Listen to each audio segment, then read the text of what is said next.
Sir bill. டேய் hello டேய் கேக்குதாடா? ஹலோ டேய் இப்ப கேக்குதா? ஹலோ எங்க போறான் இவன்? மச்சான் நீ பொறுமையா சாப்பிட்டு வா, நான் பார்க்கிங்ல இருந்து வண்டி எடுத்து வெளியே நிப்பாட்டுறேன். டேய் நல்ல வேளை பில் அவன் தலையில கட்டிட்டோம். பில்லு நம்ம தான் பே பண்ணணுமா?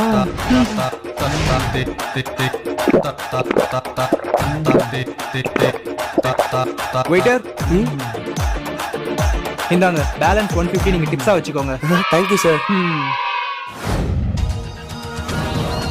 என்ன மச்சான் பில் பே பண்ணிட்டியா? பே பண்ணிட்டேன்டா. அப்புறம் உன் பர்ஸ நீ உள்ளே விட்டு வந்துட்ட பாரு. ஏன் பர்ஸா?